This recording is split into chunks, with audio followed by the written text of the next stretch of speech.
Well, it looked like you had brought it there. Room temperature.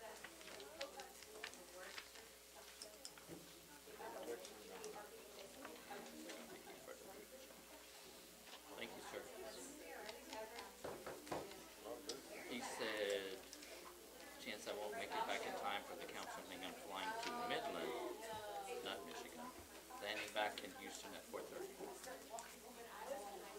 He's not gonna make it here by 5:30. No, not Kyle. Well, no, because he would be here at 5:30 now. You're right, he would.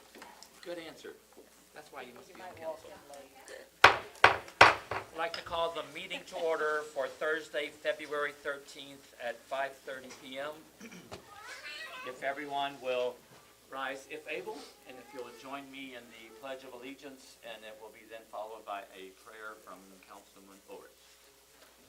I pledge allegiance to the flag of the United States of America and to the republic for which it stands, one nation, under God, indivisible, with liberty and justice for all. Lord, thank you for allowing us to gather here today for this meeting. We thank you for all the blessings and happiness that you have bestowed on us. We thank you for your generosity and all abounding love. We pray that you send your Holy Spirit to guide us in this undertaking. May your divine guidance help us decide correctly on vital items. May we decide about things based on your command. Let us be reminded that all things we do should be according to your will. Amen. Amen.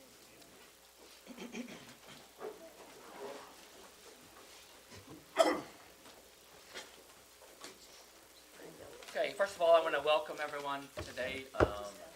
We have as you can see, a pretty thick agenda item, so I'm going to jump into these so we can get through this by all means with no rush, just to make sure we're taking care of everything appropriately. We'll go first of all to City Manager's report, and I'm going to turn this over to David Mason, who is our Financial Director, who is sitting in today for our City Manager. Richard, I hope you're having a good vacation. If we start off with the quarterly report, it's a separate handout I gave you. It has a little blue tab on it. And if you turn to the page that has the blue tab, that's the summary. And then if you look at the first quarter, we expect around 25%, and that's just right about where we hit on everything. If you see one number that's a little bit higher than 25%, typically it's because we made a one-time purchase that's only going to happen one time at the beginning of the year. But that's that report. If you want to look through it at some other time, and just let me know if you have any questions, I'll be glad to look at some details. Other than that, we can look at pages 3 to 11 in the council packet. I did mention last council meeting that I was going to take some CDs that we had at Prosperity Bank and move them over to Tax Pool, and I deposited them into our bank account at Fayette Savings Bank. A day or two later, Jennifer called me up and said that they would be willing to match the rates of Tax Pool, and so we're going to do short-term CDs to maximize return on investment and keep the money local here in Weimar. So I thought that was a pretty good deal. And I'll let you look through the other pages if you have any questions.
this quarter, the last quarter. Yeah, okay, first day, yeah, first day.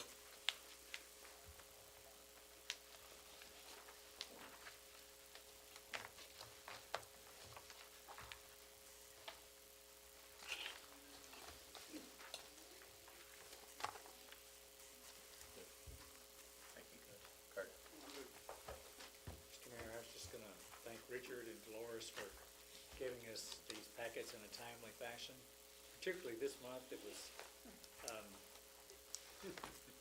considerable bit of reading. So It was. we appreciated it. Thank you so much. Can't get it. Everybody good? David? Yeah, so next, we'll have a report from Derek. He's our Public Works Department. Good evening, Mayor, Council. A little bit. Well, we've been working busy with line locates with Rise Broadband, these folks up here. I think this week, they probably called in another 50 line locates for them to run fiber all around town. But they're doing real good, cleaning up the yards and everything after they're done. So I just wanted to say thank you.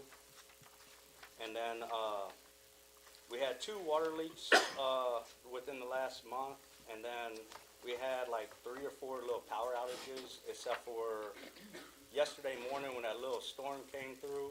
I think we had roughly about 30 residents that were out of power, and that was around 3 o'clock in the morning, and it was back on around 4. So, but other than that, we're just staying busy. Any questions, comments, concerns? Appreciate your hard work. All right. It's evident. Thank you. Thank you for what you do. Don't shoot any squirrels. Well, I don't know about that. Yeah. Scooter is still out there. The next report is from Chief Jameson, the Police Department.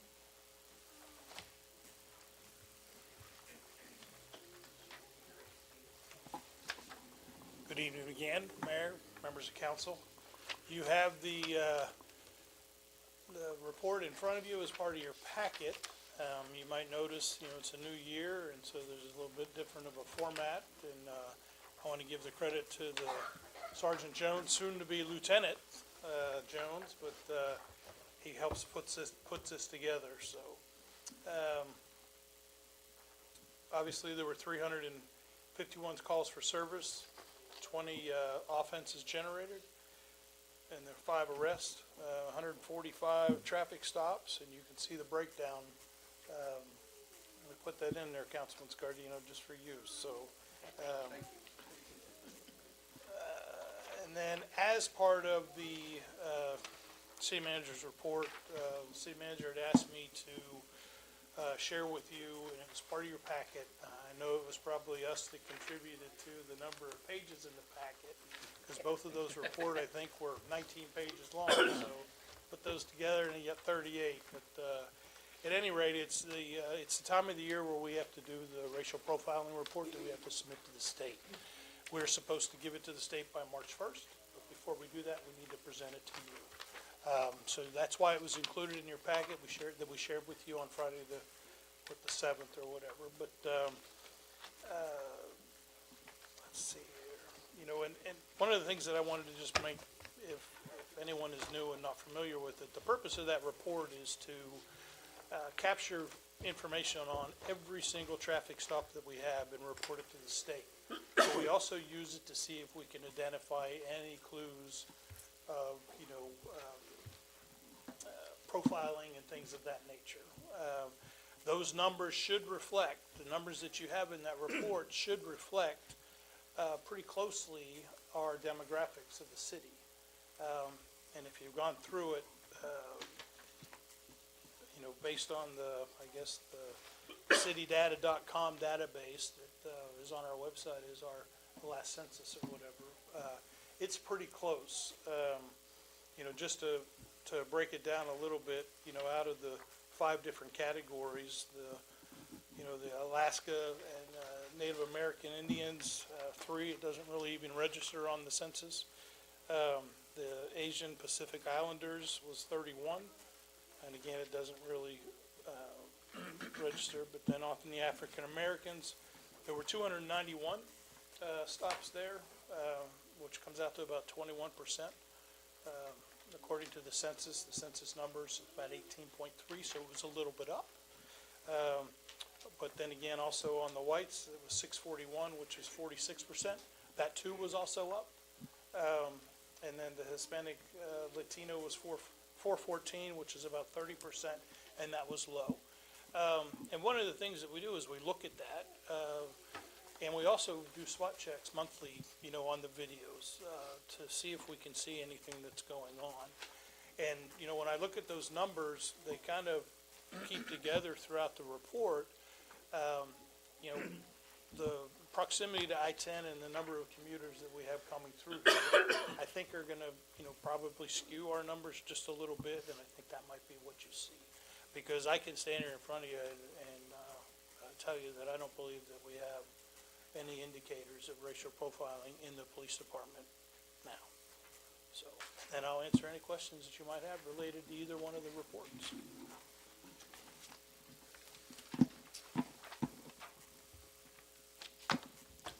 Yes, sir. I have a couple of other questions, is that okay? Oh, okay, sure. Of course, we had a couple of incidents here recently that were pretty violent crimes. Do we have a chief investigator, or does each officer do his own investigations, whatever situation he or she works? How does that function? So the officers that respond to the call, they do the initial investigation. And then Sergeant Jones, that's one of the roles that he covers. And I'm glad you said that, because later on in the presentation, as part of the annual report, we'll kind of get into that a little bit more. But yes, sir, we do have a guy that has been to the schools and knows that he's been trained and things of that nature. Well, I figured as much. And as far as that information, once those cases are investigated, arrests are made, those, obviously it's shown in the reports. Is that information provided with, like, the mercury and that sort of thing, as far as arrest? We see certain reports in the mercury, sheriff's department, the courts. Do we do anything like that? That's a long answer. But we have in the past. I am not a fan of listing names, date of births, and addresses. This is not something that I think is the police department's role. Right. Obviously, it is open to, anybody can come up, once the case is adjudicated and it's open records, and they can get it on their own. I don't think it's the role of the city or the police department to put that out and send that to the paper. But as far as our stats and things like that, we have sent them the information, and if you're talking about the mercury, we don't see eye to eye. They don't print our stuff. I don't know how else to say it. So I've asked them to come and sit down with me and things of that nature, but they haven't. So hopefully we could get to that point, but we're not there yet. Well, thank you for pursuing that. Yes, Thank you, Chief. Eh? Very good, thank you. Thank you, Chief. Mayor, our next report will be from Misty, our librarian. It will be on pages 29 through 32. Yeah, I had to dig in there and look for them too. Good evening, Mayor and Council. How are y'all doing? Hopefully good for February. Can't believe it already. All right, so the first one we got is our library visits. We had for January is 511 visits. Hope we can get some more. We have Libby or Overdrive that's online, where they can listen to audiobooks or ebooks online. We've had 40 books checked out for audio, and we had 93 for our ebooks. So we're getting good numbers there. For our circulation activity, as you see the graph, and our checkouts, we have 17,460 books or materials in our library. So we're doing good holding that. We are at 1,710 patrons in our library that are using their library cards, and we have 136 out on loan right now of materials. For our calendar for February, we've already had our author, Sally Reynolds, come and visit. We had a good turnout on that. She taught us about child reading and how to write your own books or push yourself to write books. We had our Valentine Heart Sock cat. We have very little on the arts and crafts, so we're trying to hope we can push for more kids or adults to come to arts and crafts at the library. Posted on our calendar. Tomorrow we will be having our Friends of the Library meeting, so anybody that is in the Friends of the Library or wants to join the Friends of the Library, we're having our meeting at 10 a.m. in the morning at the library. Come join us. Monday movie, we have it on The Wild Robots. We're going to be showing that at 3 on Monday when the kids are out for President's Day. We'll be serving free popcorn and water. And we have on the 21st, our Friends of the Library is hosting the Colorado County Appraisal District program at 10 a.m. Please register at the library if you want to come. And that's it. And if you are a 1,000 book reader, that is our 1,000 books before kindergarten. If you have any kiddos or births from before kindergarten, come join our program at the library to continue up with that. So, I think that's it. Any questions? All good? Thank you. All right, thank y'all. Okay, we'll move to agenda item number 4, citizens' presentation and comments. In accordance with the Texas Attorney General's opinion, any public comment that is made on an item that is not on the posted final agenda will only be heard by the City Council. No formal action, discussion, deliberation, or comment will be made by City Council. We had a lot of folks to sign in today, which I think is more with the proclamations, but does anyone in the audience wish to come forward and speak during the citizens' presentation? Going twice? Okay. We'll move to agenda item number 5, which is proclamations and recognitions. The first one is Black History Month. Proclamation Black History Month, whereas the City of Weimar wishes to recognize the significant contributions to America that the black culture has made to our society. Whereas the month of February has been designated as Black History Month, and whereas the City Council wishes to pay tribute to those accomplishments, and whereas Black History Month seeks to educate and accurately portray the achievements of the American black community. And whereas this council wishes to thank all black Americans that served in our armed forces or in civil life, whether through the arts or sciences, and now therefore be it resolved that on this 13th day of February 2025, the City of Weimar, Texas hereby acknowledges and the contributions made by our society, by the black community, and does endorse February as Black History Month.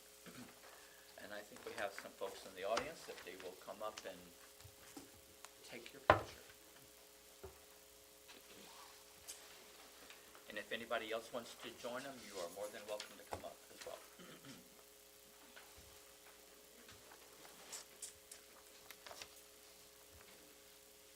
I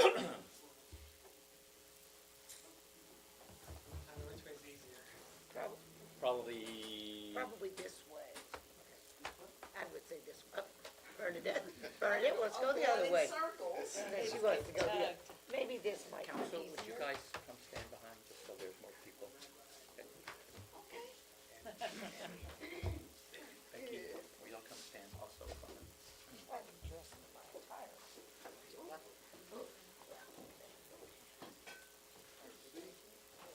What side are you on? This side, Bernadette? I'm gonna be on this side. Good. You came for red door also. I see you have red on. Well, Yeah, in the chair? Yes, ma'am. Okay, thanks for making me aware. You're good. Yeah, there you go. Okay. I'm gonna get behind y'all, okay?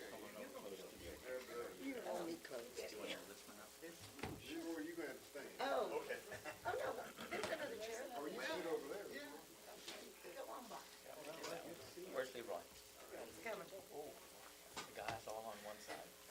They're gonna want you to hold Excuse one up. me, do I need to move and let Royce do Can this? you hold up two since I got two on this side? Will you hold To up make two? sure someone can get a picture. You hold that one. Because I'm a, act like I'm writing.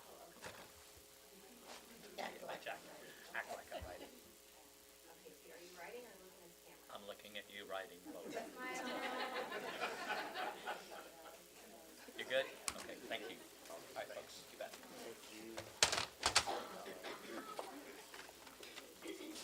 May I have a copy of that picture? Yes. If you'll,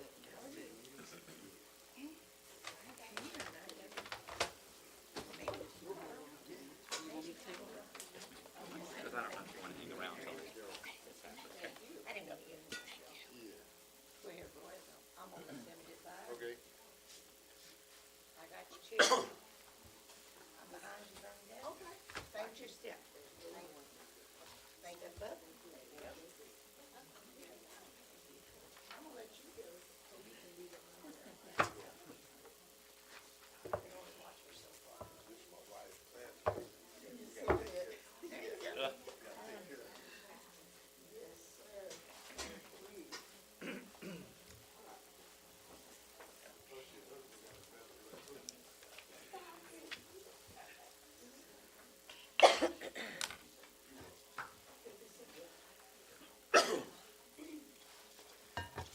Okay, we'll move on to the next proclamation, which is Harris County Junior Posse. This says, Go Texan Day Proclamation, Saturday, February 15th, 2025. Whereas Weimar, Texas is proud to celebrate the rich history, culture, and traditions of the Western heritage, and whereas Go Texan Day provides an opportunity for the residents of Weimar to come together in celebration of Texas pride, unity, spirit, and whereas Go Texan Day honors the hardworking people of Texas who continue to make significant contributions to the growth and prosperity of our state, and whereas the people of Weimar are encouraged to wear their finest Western attire, enjoy local festivities, and participate in activities that highlight our shared values of community, heritage, and pride in all things Texas and Western heritage. And whereas Weimar recognizes that Go Texan Day helps promote tourism, local businesses, and foster a sense of unity and celebration of the traditions that make Texas great. Now therefore I, Milton Kohler, Mayor of Weimar, Texas, do hereby proclaim Saturday, February 15th, 2025 as Go Texan Day in Weimar, and encourage all residents, businesses, and visitors to join in the celebration of Texas pride. In witness thereof, I have hereunto set my hands and caused the seal of City of Weimar to be affixed on the 13th day of February 2025. Come on up, guys and ladies. That's a big proof.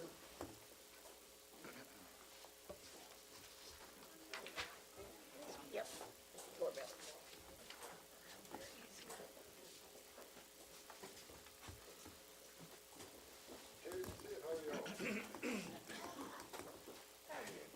I'm fine. Where's Lauren?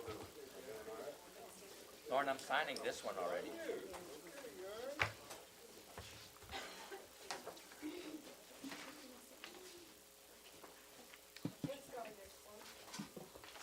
They're scared of me. Step on up. You slide this over so there's. Now you guys gotta hold your Texas flag. Come in front of your face, please. Let me take my glasses off to be more vain.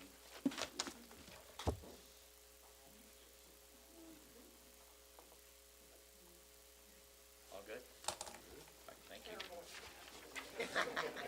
Thank you. You're welcome. Thank you, guys. Thank you.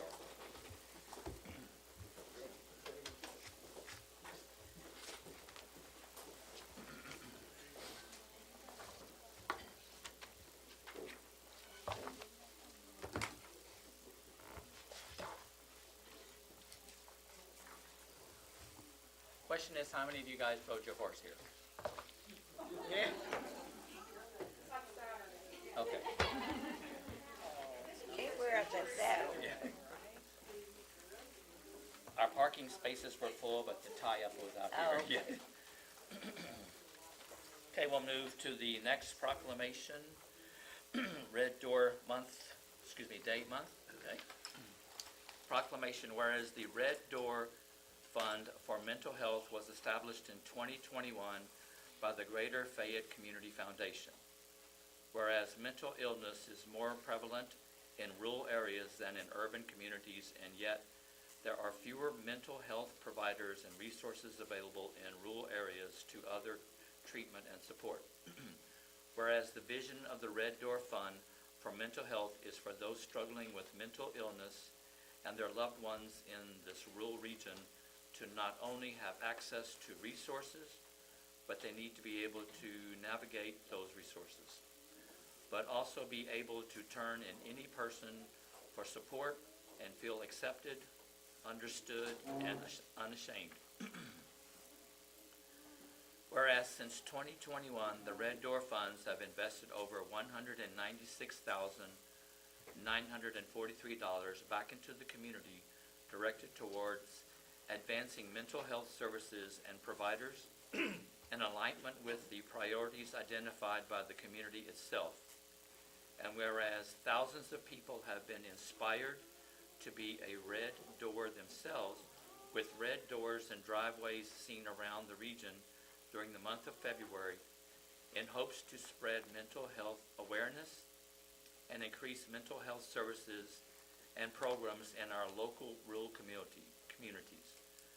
Now therefore be it resolved that on this day, February 13th, 2025, the City of Weimar, Texas hereby proclaims February 12th, 2025 as Red Door Day throughout the City of Weimar, Texas, and urges citizens to recognize and support the Red Door Fund and aid in mental health awareness and education throughout the community.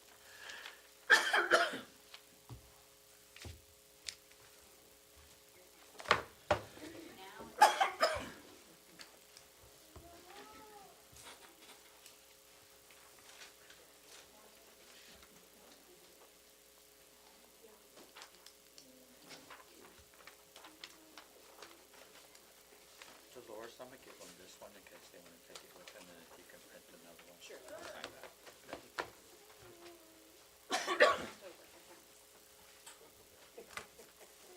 have a seat? See, look at her. She's the Sharon Weaver. How are you? Good, how are you? Can you get it next to the mayor? She missed it. Right, ready? Oh, there you go. You were taking a picture of that load? Thank you. I do have, but don't Thank you, show up Lauren. yet. Thank you. Here, you wanna take this one? Thank you. Thank you all. You got that, Gina? Pull over. Thank you all.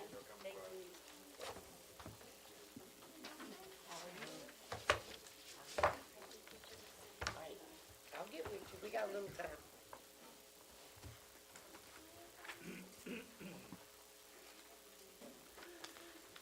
Okay, we'll move to agenda item number 6, presentations. The first one will be Police Department's 2024 Annual Report. Chief?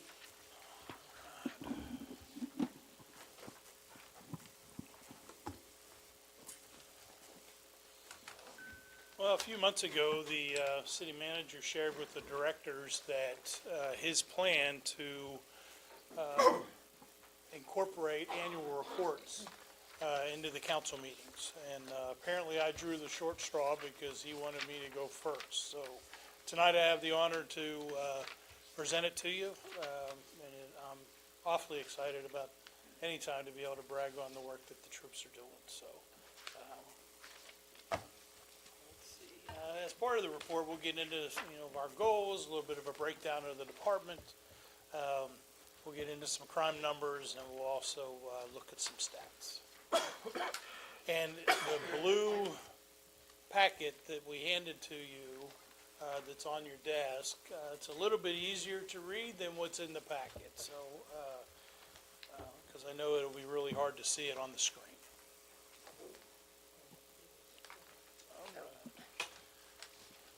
If I can figure out how to make this thing work. Come on. Okay. Well, the mission of the department, you've heard me say it before, but I'll say it for the public. The mission is to improve or enhance the quality of life. And we do that by reducing crime and the fear thereof through outstanding police services in partnership with the community. That is the key, is that we have that partnership with the community. And you're going to hear that theme throughout this presentation. But then there's the core values. Those are what we bear on our, on our patch and things like that. But they're also the things that those values are, they help us, they guide pretty much every decision that we make out on the streets, or even when we interact with one another in the office. The goals of the department have been, and since the beginning, is to be a professional department, but not just that, but one that other agencies want to follow. Since day one, we have wanted to deploy our resources in the most efficient and effective way, and we're trying to do that. We're building the bonds of in cooperation with the agencies around us. As you all know, we've been recruiting, and we're trying to recruit, divert and knowledgeable people, but we're just not trying to hire someone. We're trying to hire men and women of character, because if you ever heard the old adage that if you're a carpentry, you measure twice and cut once, right? We kind of apply that to how we hire. If we do a good background, we'll get them and they'll stay, as long as you provide a good culture. And that falls into the retaining part that's next. And finally, our goal is to maintain that transparent communication with the community. And that, largely comes through with how we interact with them, but also, things like Facebook and, the community engagement events that we've done and things like that. And we'll talk a little bit about that, because I'm of the belief that a relationship policing model or philosophy is one that works best. So, breakdown of the department, there's 11 total. That's 10 licensed positions and 1 non-licensed. And currently, we still do have the 3 openings. Real quick, you see the calls for service there. There's 3,085 times that we've had to interact with the public in some way. When you see the residence number there, but those calls for service is basically any time the officer has to get out of the car and to do something. The breakdown of the department. Administration, administration, and it may be common sense, but, my job is to set the course, the direction of the department, develop policy and implementation of the policy, to implement, implement that policy, but also to community affairs, community engagement, as long with records retention. Operations is pretty much everyone who handles the calls for service. And that's your patrol, investigations, which Sergeant Jones handles, and then code enforcement and animal control. Now we'll get into a little bit of the numbers. The calls for service, as I mentioned earlier, was 3,085 times that we had to do something. And you can see the breakdown. Of course, I don't have my glasses on. Today's been a little bit of a crazy day, and I've been running late all along, but it breaks down the different, you may be able to see it a little bit, but it breaks down the arrest, the traffic stops, and things of that nature, motor vehicle accidents and stuff. But one of the things that I wanted to point out to you on this slide in particular is out of that 3,085 times that we've had to interact with the public, we only had to use force 4 times. And that's over 3 incidences, because one of them involved 2 officers who both had to use force, unfortunately, but every one of the incident was a combative subject that was resisting arrest. So that's a pretty good, not that we want to use force anytime, we want voluntary compliance, but out of all those times, to only have 4 times that force had to be used, the officers are doing well. The next deal deals with our crime numbers. The numbers you see here are what we report each month to NIBRS, which is the National Incident-Based Reporting System. NIBRS breaks offenses or offenses down into 3 categories: crimes against persons, crimes against property, and crimes against society. And this happens to be the stat sheet related to the crimes against persons. Obviously, assaults is our highest number. The highest, it's driving that number. Unfortunately, we had 11 assaults over our 3-year average, but also 13 over last year. And that, one of those, I'd like to stand up and tell you that the police department can prevent assaults, but that's simply not the case. People are going to disagree in their homes and things like that. Family violence is something that occurs. And it's unfortunate, but hopefully we can get that number to come down. The next slide is your crimes against property. The driving force behind this has been theft. Obviously, now they break theft down. NIBRS tracks it several different ways, but it's all still theft, into larceny, embezzlement, and different things like fraud. But we had 13 more than we did last year.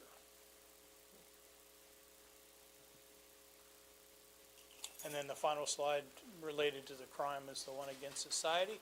This is really the only slide that I like to see an increase in those numbers.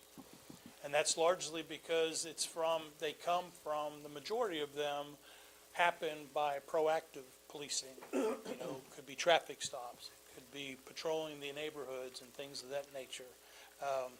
And we've had an increase in both of those, and I'm very proud of the work that the troops are doing.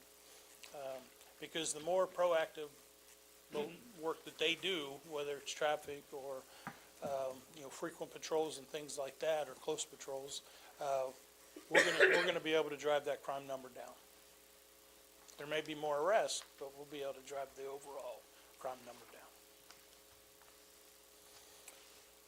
Maybe we talk a little bit about our initiatives. I like this. We've talked about it quite a bit for the last year. In 2024, it seems like we have bought a lot of things by your support. I have them listed, but we've been trying since the beginning to improve our technology. We started right away with, things like the computer server, the RMS software, body cameras, tasers, in-car cameras, cars themselves. Those types of improvements to our technology help us to be a little bit more efficient, and we appreciate your support in that. And also, I have up on here the new Motorola radio rollout. We have already received those radios, and they are being programmed currently, and we hope to have them installed in the next week or so. So that'll be good.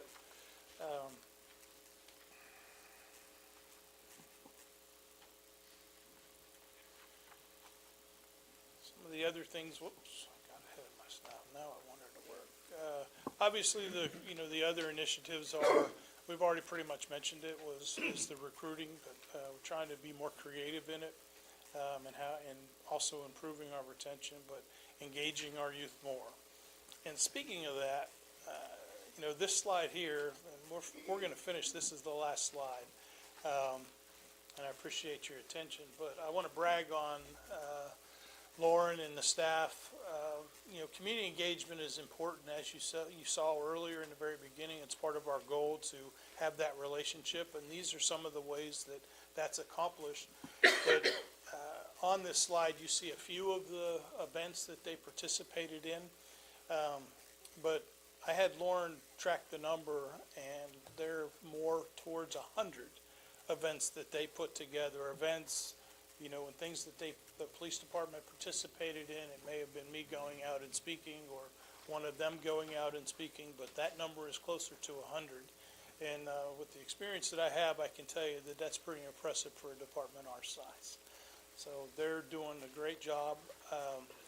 You know, you've heard me say before, the Facebook numbers went from a little over 1,000 to over 5,000.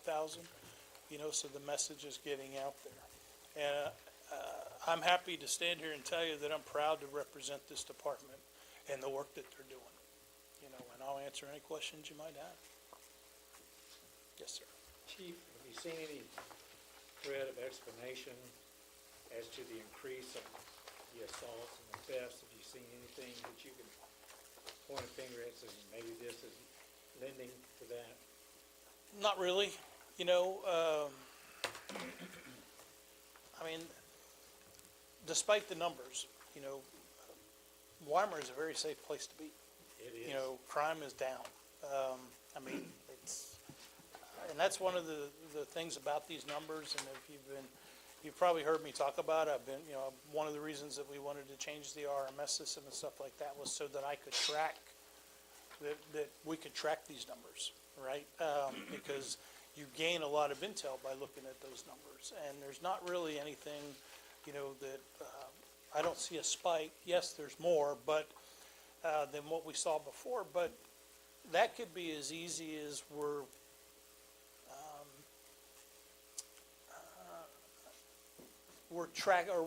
actually writing reports, you know, opposed to just, you know, making it an incident report. You know, that those numbers would add up, you know, where, you know, there's some that believe that, well, if the people don't want to press charges, you don't write an offense report.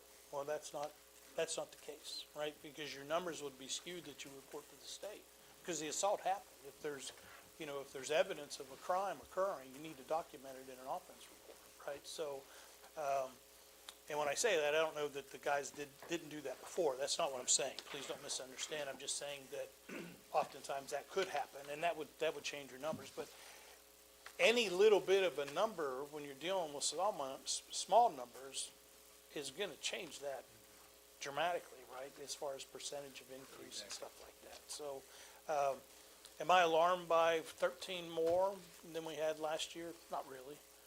You know, I'm not. And I mean, I think Weimar is a safe place to be. I mean, I really do.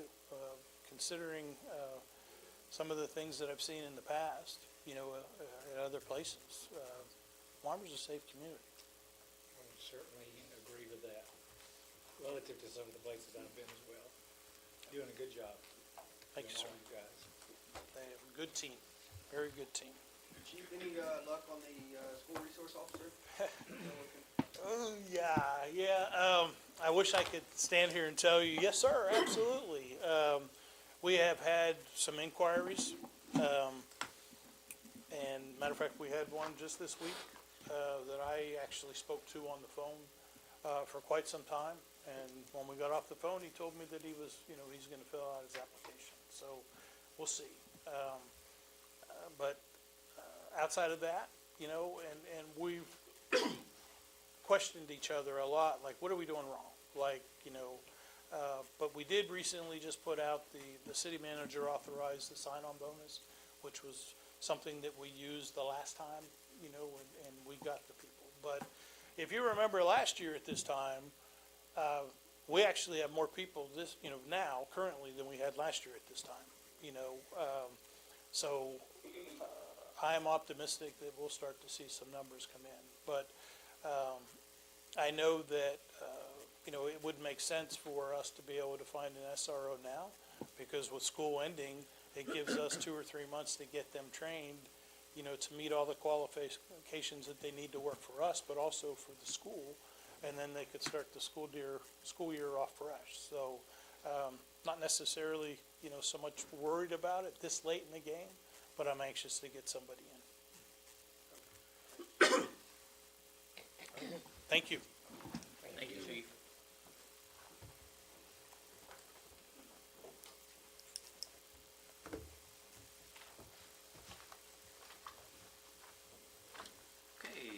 second item on presentations is fiscal year 2024 comprehensive annual financial report.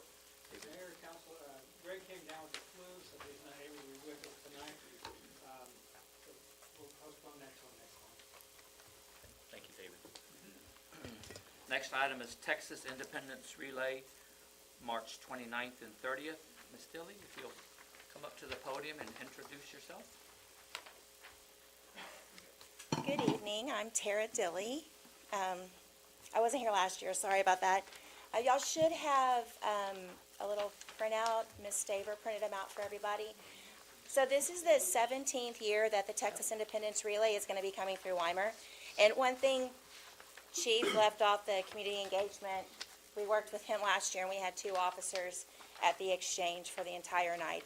And so I'll be working with the chief and Sergeant Jones, or soon-to-be Lieutenant Jones, to square away, just the safety, the police presence again this year. The 2 things that Weimar started doing 17 years ago was the runner who finishes their leg in Weimar, and the exchange is right in front of the museum. So the runner who actually finishes in Weimar gets a relay baton, and it looks like this. I don't know if I've ever brought one or not, and I know we have new council members. So this one here is from 2014. It's vintage, and but we change the color every year, and you can see I keep a little running tab. James and I work together because for some of these runners, they fight for this exchange because they know that it's going to be a baton in a different color. So the 2 expenses that I'm requesting assistance from the city for are the relay batons. Right now, we're looking at around 162 teams possibly. Registration is not closed. We could see a fewer, or we could go over that number a little bit. And then underneath Hillbank Pavilion, we always set up music, and the runners really appreciate that. It's a hard terrain, and it's a hard course. And coming from Schulenburg, initially this was run on Highway 90, and now they take it and you basically are running parallel with a different construction and everything else. So they actually go the Schulenburg-Oakland Road, and they come in the back way into Weimar onto Old 90 or Jackson Street. And then they cross over the tracks, and then the final part, they come in on Highway 90, which is great for us because downtown, we have a straight shot up 90 to look for the runners and for their safety and get their teammates ready to go. And then from here, they actually now run back. They run on North Mechanic, and they run 201.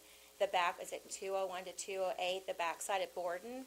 And the fire department partnered with the relay 17 years ago as well, and they used to be our spotlight here, but since, in time, the city of Weimar has added more lights to the parking lot. And so the fire department is our Borden exchange, and for the safety of the runners, they contract with the relay to have their spotlight truck out there as well. And so, and additionally, Jay also has, all the legs are covered by a volunteer, and so about 12 of the legs in our area, starting at Shiner all the way to Columbus, the volunteers get paid. So it's great for some of these high school kids because they make some gas money, and it gives them a little bit of responsibility. And so these are the 2 things, the music and the batons. I know that y'all aren't taking any action on it, but does anyone have any questions? What's the amount that you're? Oh, I went ahead, I rounded it up to 1,700 because based on 162 batons and the music, it was at 1,562. I've never gone over, I've pretty much always hit whatever I budgeted within $1 or $2, depending on batons. And but I bumped it up just in case so many teams come in, and I have to bump up because I have to buy the batons in half dozens. And David, what do you know what that number is for our budget? Is that correct? Still available is $4,720. Okay, so you're good within that. Cool. It is an action item. It'd be later on. But later, Yep. right? Usually I had to stand here and wait. But We have new procedures nowadays. right, I was looking at the agenda and I was like, oh, I gotta wait. Any Council questions? have any questions? Nope. Thank Okay. you. And Thank thank you. you for all the years of you doing this. It's a wonderful event for Weimar. Okay, we'll move to the next agenda item, Rock the Block, March 21st. Tiffany, you'll come up and introduce yourself. Good evening, everybody. I'm Tiffany, Executive Director of the Chamber. Next, Rock the Block, March 21st.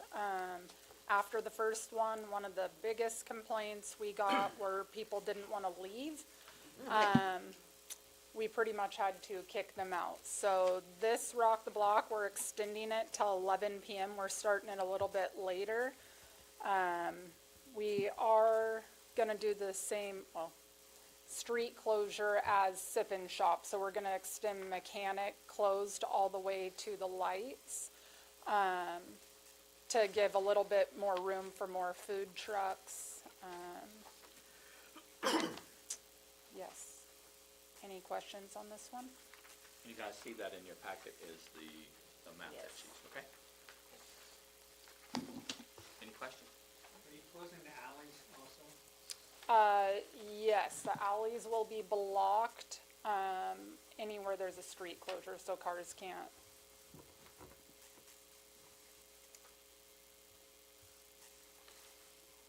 And Okay. Thank you.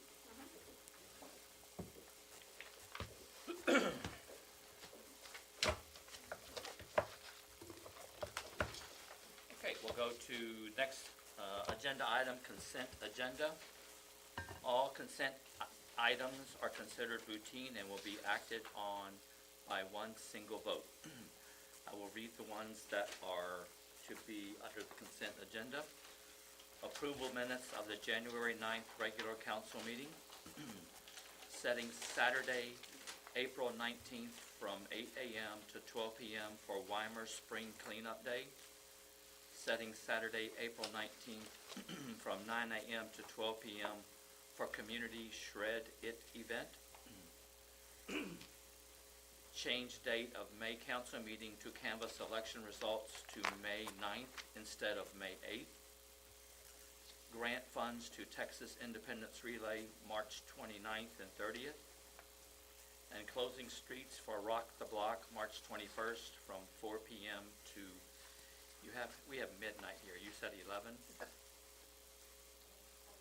What? Oh, the street closed needs to be till midnight, so vendors can have time Get to out. get out. Okay, good. It ends at 11 though. Yes, ends at 11. And the funds for the relays will be up to 1,700. Yes, and the funds for the Texas Independence Relay will be up to $1,700. So move. Second. I have a motion from Councilman Scardino, a second from, I missed who it was, Mr. Tucker. It's open for additional discussions before we vote, unless you want to take one out. Okay, all in favor, say aye. Aye. All opposed? Okay, consent agenda passes. Move to agenda item number 8, business. Discuss, consider, and action regarding the following. First on the business agenda is Texas Disposal System Amendment Agreement. Mr. Griffin, if you'll step forward and introduce yourself. I'm James Griffin with Texas Disposal Systems, and want to thank you for allowing me to be here tonight. I've been a partner with Weimar for 10 years, going on 10 years now, and Texas Disposal System has enjoyed being with you since 2005. So this is our 20th year of working together, and we very much enjoy our partnership with you. The topic tonight is annual rate adjustments, and you have some text there, but I'm not going to belabor all of this with a lot of talk. I just want to go through the history of the rate adjustments. It's the most common thing in contracts is an annual rate adjustment, and on yours, the first 5 years it was 4%. Second 5 years it was 4%. It dropped down to 3%, and then we did a revised contract, and we put some language in that became a little sticky subject, and that was we used the term cost history information. And it's just three little words, but if you do deal with contracts, you know one word can really throw you off. The one thing I've learned about contracts is that three people can read the same exact sentence and come up with three different interpretations of what that sentence means. And I think that that's where we are on this. It's just not completely in sync about what cost history information is. I think about it and I couldn't even define what history is. Is history since 2005? That's our history with you. Since 1977, the history of TDS. So there's a lot of room for different opinions here.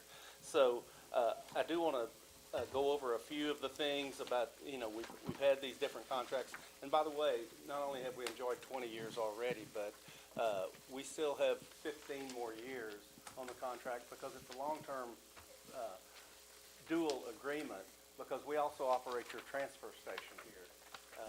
And I think that a prime example of how well we work together is the improvements that have been made to that transfer station, because TDS was happy to share in the cost of those improvements, even the ones that are to city-owned property.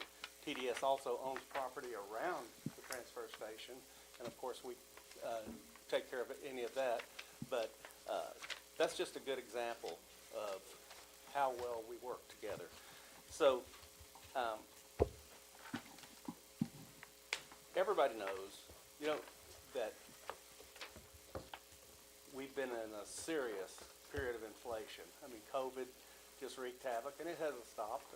My wife paid $5.83 for a dozen medium eggs yesterday and was proud to get them because the store didn't have very many.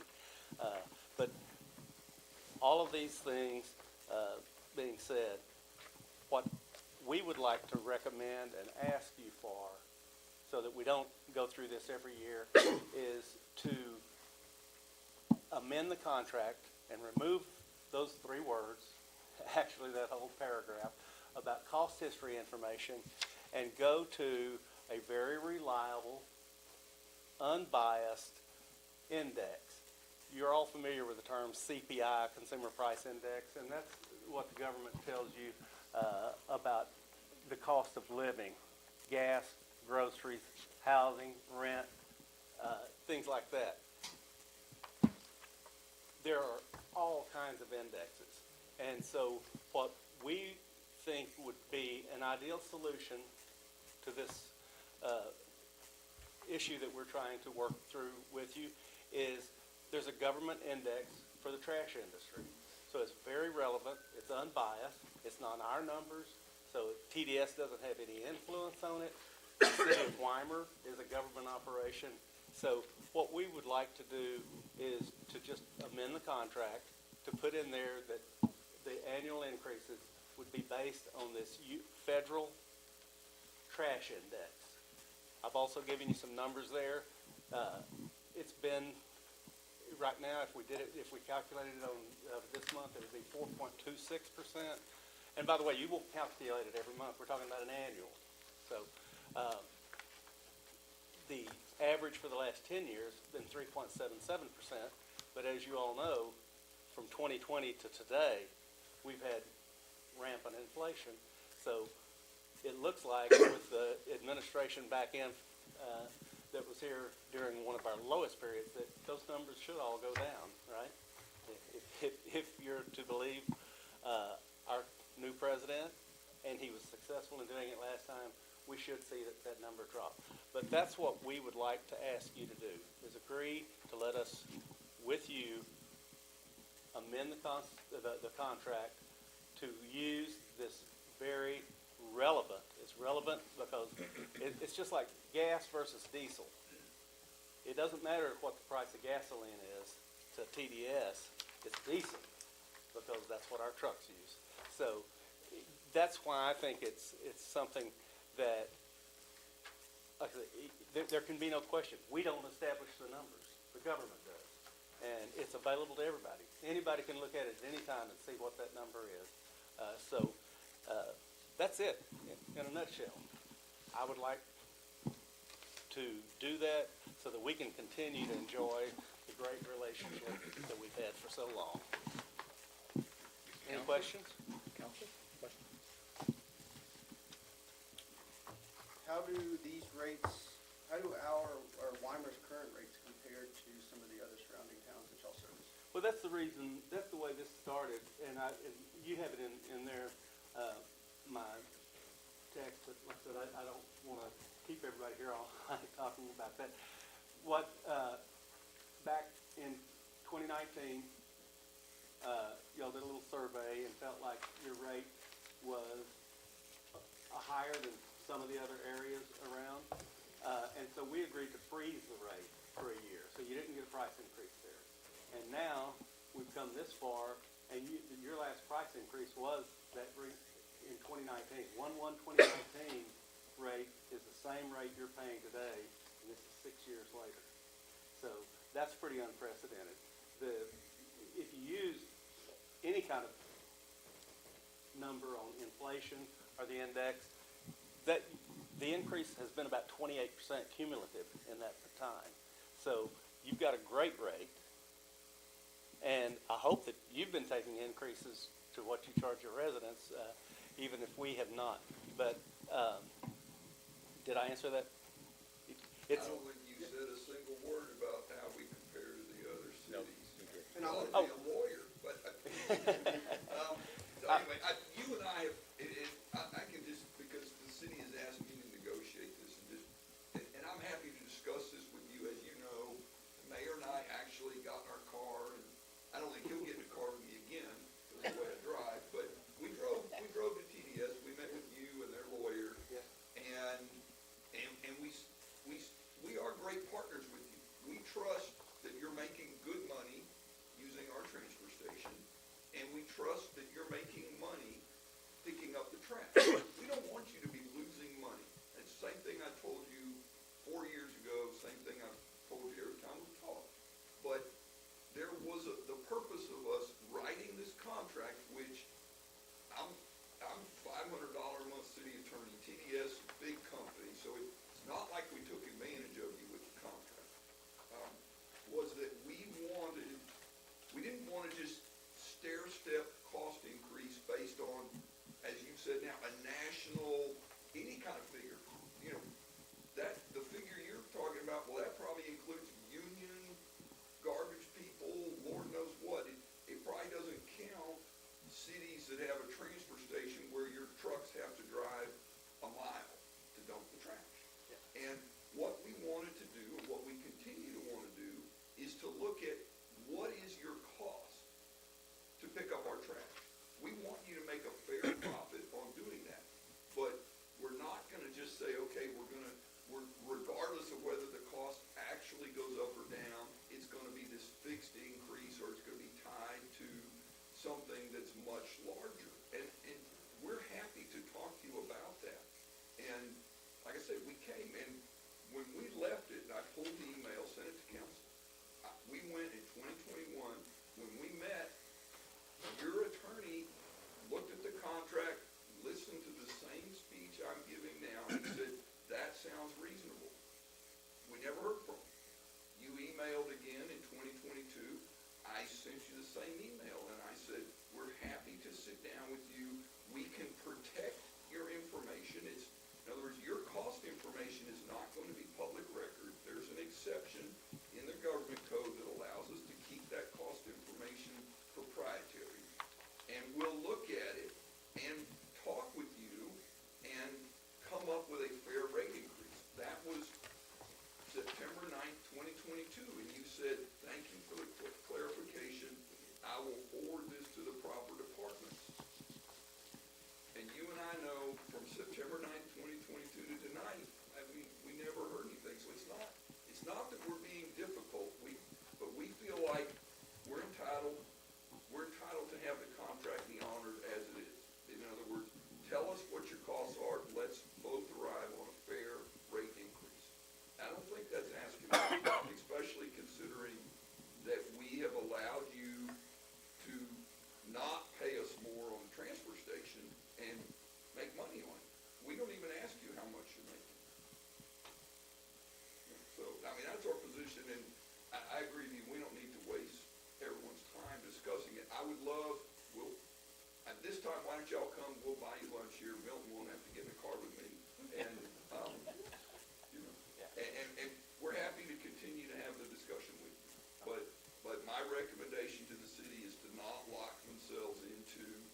defend your position. That goes against pretty much every other contract we have, but maybe that's, maybe that's why you're the Ask him attorney. how much my rate increase has been over 20 years as city attorney. The one comment that I do want to make, because when I first got in the trash industry 10 years ago, it was a brand new industry for me. I had retired and just fell in love with this company. But the first thing I learned was it's not the distance from here. You'd think that Weimar should have the lowest rate in the world because you're right, we have to go, what is it, a half a mile from here to the transfer station? Yes, sir. It depends on what part of town you're in, right? But the problem with that is, that's not where the trash ends up. That's not where the cost is. When the local trucks, it makes no sense for them to go to the nearest landfill or all the way back to Creedmoor to our landfill. So we operate a transfer station which transfers that in a larger vehicle all the way to Creedmoor. And so if you can just imagine the cost of running that operation and transporting it all the way to Creedmoor, the trash, paying for the landfill. It's our landfill, but we still have to pay ourselves, different companies, right? So there is a lot of cost that you're not seeing. It's not getting from the residents here to the transfer station. Right, but There's a whole lot more involved. The contract doesn't require us to imagine the cost. And the reason we're not seeing the cost is because you guys have declined to show it to us.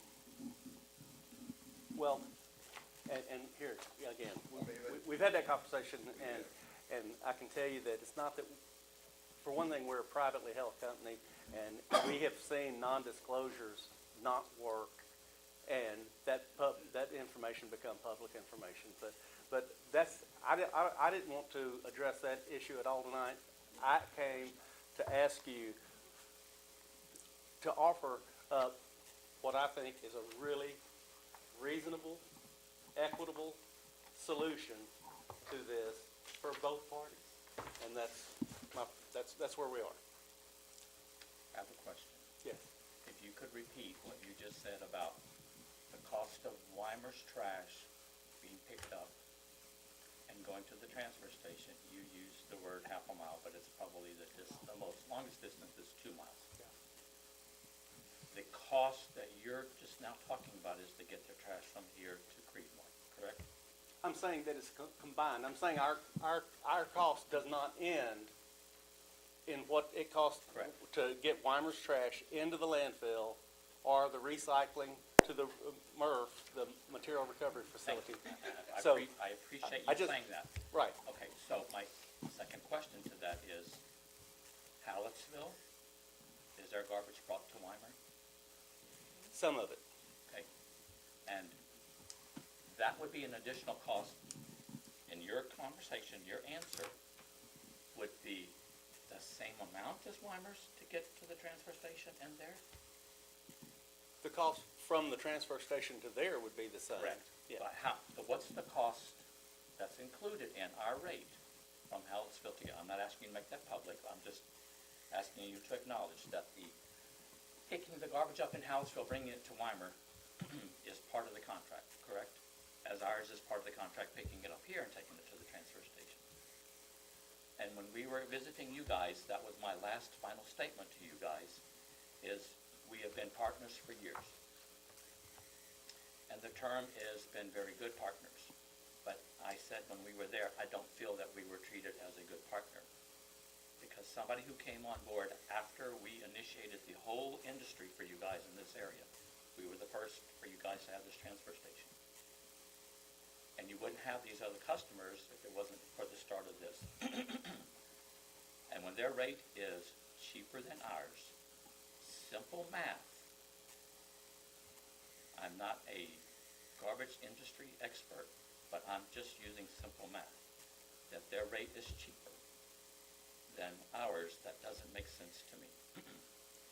Well, I apologize for not knowing the rate of every single one of my I customers. didn't ask, I'm just, No, I was going to try and answer. I'm aware that theirs is cheaper than ours. Well, it may not be today. Because- I did some homework before the meeting, it's actually 13% cheaper than ours. And we have a transfer station. So we might want to look at a rate decrease or something to make it level playing field. Okay, I'm sorry, I can't answer that because, like I said, I don't know exactly what theirs is right now, even though it's my account. But I also represent 18 cities and 75 HOAs, so I can't remember all of those numbers, and I And it's okay. apologize for Don't that. have to answer that. It was maybe more of a rhetorical question, because I'm telling you when we were at that meeting where I'm coming from.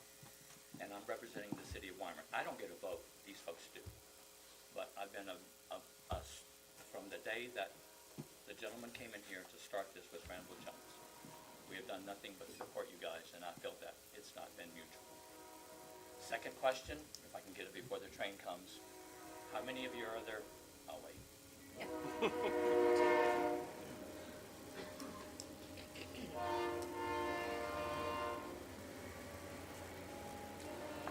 How many of your other local to us municipalities are signing this index rate with you? Well, the indexes are interesting. Almost every contract we've written for the past 2 years has been on either that index or a composite index. And so How big is we didn't, almost? but we didn't go back to all the contracts that we have. Okay. But as they come up for renegotiation or when they come up for renewal, then we are converting most of those to an index because it's so arbitrary. It's more relevant. It can go up and down, Yes, whereas the fixed rate can't. You know, I'm the kind of person that's not very astute at investing, so I'd rather have a fixed rate because I know exactly where it's going to be 5 years from now. Absolutely. You know, so as opposed to, you know, Totally agree with you. when inflation was 9%, you know, I don't want to do 9% if I could have been guaranteed 4. So, but anyway, so we have a mix right now, but the direction that we are headed is just toward indexing because it's so fair to everybody.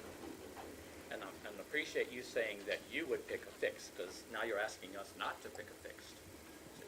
I'm sorry? Said I appreciate you saying you would pick a fix. Yeah, I'm not But asking you you're to take asking a us fix. to not I'm pick a saying, fixed rate. me personally, Correct. I like That's what I'm to saying. know. I appreciate you saying that. Yeah, yeah. But I yet like you're to know standing what- here asking us to do a not fixed rate. Well, I would love it if you would do a fixed rate, but I thought that this would be more appealing because it is so relevant to the trash industry. I'm just here, I'm not influencing council here, I'm just telling you my piece, because I've been involved with this from the first day we sat at this table. That's true. Yes, sir. And I would love to continue doing business with you, but I just feel that we're not on the same playing field as other people that have come on board and are using our transfer station, and they're getting it cheaper than us. That's just where I stand. And I said that at the meeting when we were in Creedmoor. So I'm just voicing my opinion to council and to the public. I said my piece, so now it's up to you. I think this is something you're gonna have to resolve with the city attorney. Okay. Well, he would be a part of this for us, but it's you guys making that Ultimately, decision. you come Yes. here, but Yeah, I think the particulars need to be worked out there. that's why I took him with us to Creedmoor. Okay. Other than the You're all barbecue. his life. Yeah. Well, I appreciate your time and I appreciate you listening to it, and we shall march forward together. Thank you. Council, this is an action item, although Mr. Griffin you guys any other questions before he really walks away? Okay. It is an action item, so I will open the floor for someone to make a motion to accept what he's offering, or whatever version you want. Okay, I'll make a second call. Okay, no action is taken. Thank you, Mr. Griffin. Safe travels back. Okay, we'll move to the second item on business, Rise Broadband. Mr. Garza, if you'll step up and introduce yourself. This particular item is pole attachment agreement. Yes, my name is Danny Garza. I'm the Director of Market Development and Launch for Rise Broadband. Thank you, Mayor and City Council, for having us here this evening. In particular, this first item is for a pole attachment agreement for city-owned poles within the right-of-way. This will enable our engineering department to have options getting away from underground and going to aerial in the event we encounter some really hard ground, hardscapes, historic district area, that we have that option to go up around them and then dip back down. We want to mitigate this disruption to the extent that we can, obviously. As we heard earlier from Derek and the Public Works Group, we've been enjoying a very good relationship. Starting out, we've jumped on any kind of issues and had them resolved in a very quick manner. And our appeal tonight is to ask the city for that permission for the poles. Council, any questions for Mr. Garza? Is there any fee for y'all doing that? I mean, paying to the city? for doing It's, that? yes, sir. Any poles that we identify for use, we will have them designed and presented to the city. And there is an $8 per pole per year fee. That could be anywhere from 0 poles in the event that we do not end up utilizing them to perhaps upward of 100. And these are specifically city-owned poles. We want to use them sparingly. Our core, mission is in the engineering and construction pieces to protect our plant, for it to be the majority of it underground. Having the flexibility to get up and onto the poles is something that, like I said earlier, we want to avoid disruption, especially in historic districts and all of these towns that we've had the pleasure and privilege to work in. We want to maintain that integrity. So to your point, I mean, it would be we'd spare those out unless directed by the city manager or Public Works. We have a mandate to go aerial down an entire a route. It will probably be a mix of city-owned poles, utility poles, owned by the power company, until we can get back underground. So I don't have a definitive number for you tonight, count. Yes, sir. Question, other than historic districts, what might be an example of having to go to a pole? So we could encounter water mains or sensitive gas line crossings, and that would be a very good example, because we don't want to keep telecom utilities too low. We don't want to go underneath the slurry for sure, any kind of wastewater or sewage. If you can imagine the ocean floor, there's this kind of a stratosphere of where the creatures live, right? And so you start with the sewage, and then you make your way up eventually to low voltage power. Telecom lives between 2 feet and 5 feet depth. For rational reasons, logically, you want to be able to access that line quickly for subscribers. And those subscribers can be every 100 or 500 feet in a dense city environment.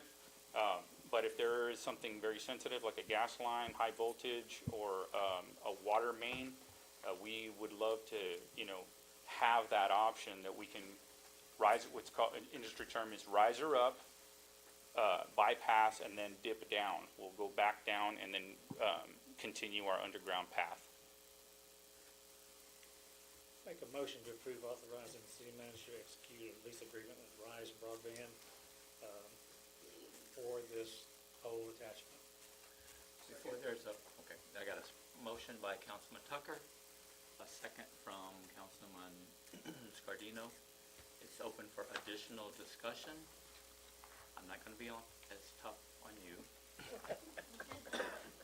Is there the amount, the $8, is that based on a volume of poles that you think you would use? It's not. It's our internal standard number that we have applied to all of our design for all of what we call overhead applications. So would any other neighboring towns be getting more per pole than $8? I can defer to our permit coordinator who designs that piece. If you'll introduce yourself, just so you're on record. Yeah, absolutely. My name is Tara Shepard. I'm the permit manager for Rise Broadband. And so it does vary. The number in this agreement is a number that we did come up internally. This is a draft agreement that our legal team put together. A number varies based on a multitude of things, and it depends mostly on the amount of poles that a utility owner or city may have. So there is a calculator, I do believe, that as other utility companies use, and it takes into account the maintenance of poles, the space that we would be renting on that pole, and then the portion that we would be responsible for. I think it averages in between $5 to $14. Yes, ma'am. And so this is what we feel is like a fair in between on that.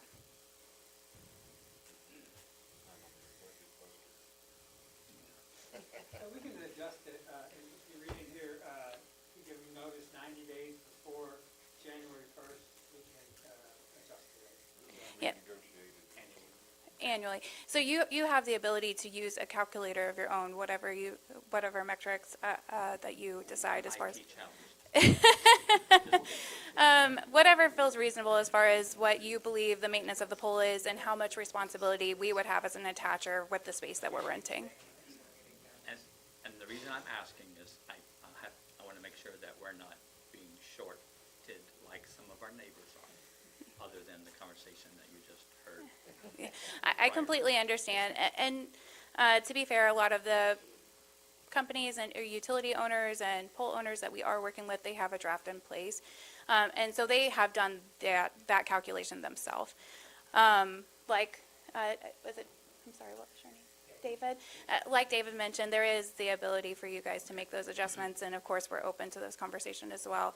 I think this is just something we wanted to put together, and we felt like this was a good in-between number there. Excellent. Appreciate your answer. And You don't even know how many poles that it's got. Yeah. So it's more about the space that we're renting per pole, Yes, ma'am. and not so much the volume of poles that we'll be applying for. And so we'll still submit those attachment applications. We'll go through the permit process. We won't attach to poles without still coming to the city for permission. This is just that rental amount is based on the space that we use on that pole and the percentage of which we would be responsible to assist with the maintenance of that pole. Excellent, because I just needed counsel to hear that. They weren't Absolutely. Probably going to ask the question, but I'm not okay with asking that, because obviously we have neighbors in towns that are probably getting more per pole. And then when that comes back to them getting the phone calls or myself, they're able to answer it in a professional way, because the way you just described it, thank you. Yes, sir, I appreciate that. Thank you. I'm glad we brought her up here. Thank you, Mr. Mayor. Danny, you did good. Have a motion and a second. Any other discussion? And before you vote, you reviewed the contracts and you're good? Okay. All in favor, say aye. Aye. All opposed? Motion carries. Okay. Agenda item C under business is Rise Broadband Cabinet Agreement. Right, so the cabinet agreement is to be set in the right-of-way, right outside the water tower. This is going to be placed over the conduit and fiber optics that are being constructed right now. So we're asking for permission to have this small cabinet within the city right-of-way in accordance with this agreement at this amount.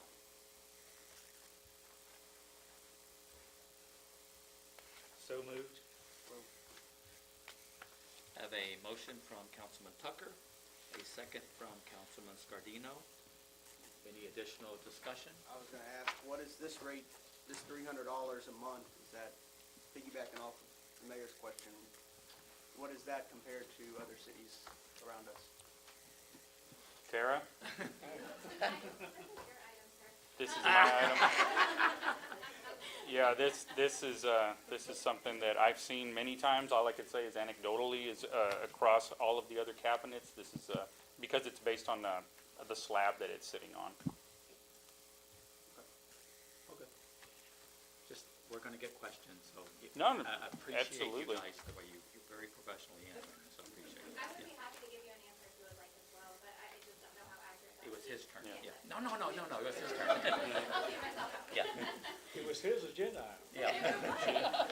So noted. Okay, any other discussion? Okay, all in favor say aye. Aye. All opposed? Okay, motion carries.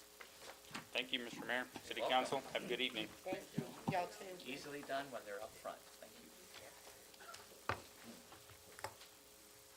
Okay, we'll move to item D under business, ordinance amendment updating definition, single-family home occupancy.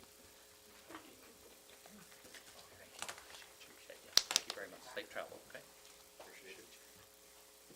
Council, I brought this, Mr. Mayor brought this up quite a while Safe back. travels.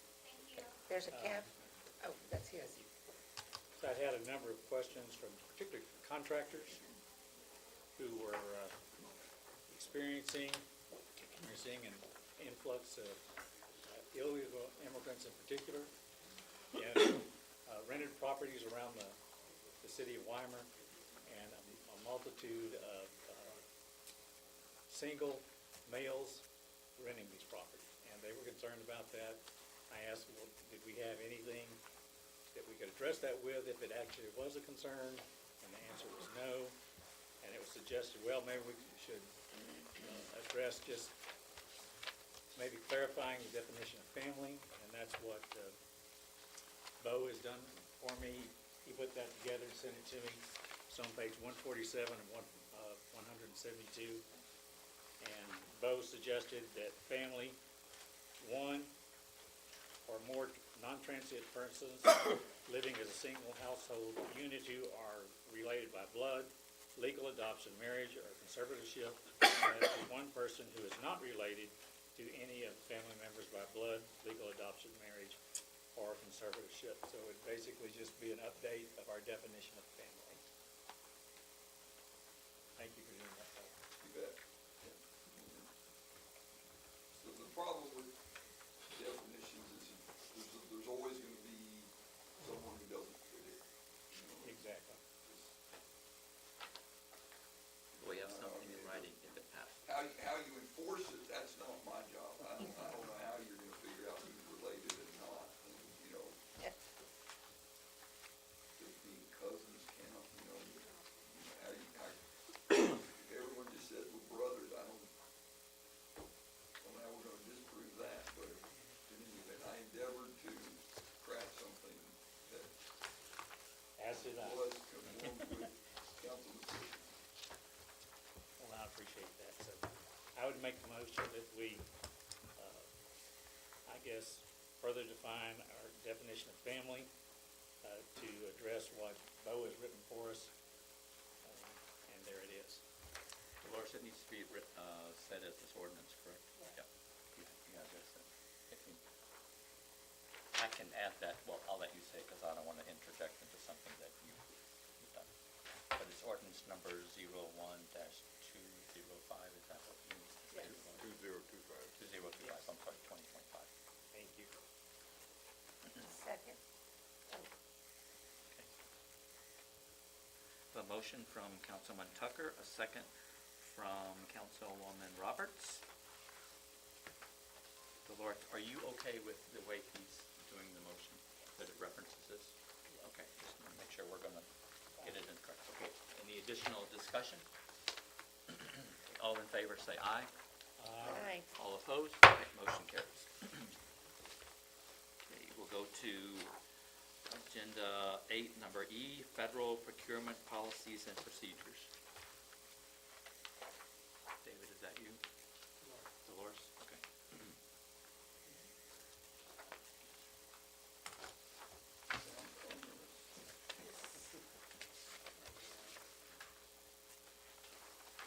If you'll see the memo that that we wrote up on it, this is concerning a grant on page 156. Okay.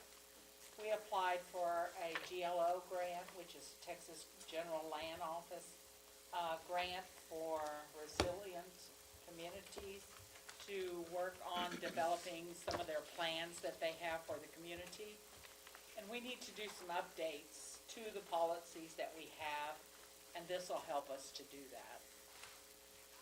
But under the grant, there's a special part that refers to federal. And our fiscal policy and purchasing plan, which is within, does not have anything for federal policies. So this will help us to meet their criteria that they need for the grant, because we had nothing to address federal purchases. Did everybody Understand that? understand that? Well, It comes from Dolores, it's, Just trying to facilitate the The applying grant for- requirements, applying grant for the grant. requirements. I'll make a motion to approve the adoption of the federal procurement policies and procedures to be inserted into the city's fiscal policies manual inserted in section 2 of the manual after the city purchasing policy. Second. Councilman Tucker with the motion. Who's second? Roy? Councilman Ulrich, okay. It's open for additional discussion. Okay, hearing none, all in favor say aye. Aye. All opposed? Okay, motion carries. Okay, I'm gonna jump down to 9. Future agenda items, does anybody, because I want to do executive session and not have to come back, okay? Anybody have any future, yes? Mr. Mayor, I'm just bringing this forward. Someone asked me to bring to the council information and consideration for a future agenda item. I guess the horns from the trains. Yes, sir. And addressing that. Okay. They provide me with some information so that I can certainly present it, and we can look at it, consider it, and then it'd be up to the council as to whether or not they actually want to take any action. Okay. Dolores, and, okay, thank you. Dolores, and then we'll present this to Richard, okay? Mayor, I'd like to have an agenda item to discuss Safe Built and using them, an alternative to using Safe Built as our building inspector. Okay. Dolores will make note of that in minutes, okay? Anyone else? Anything?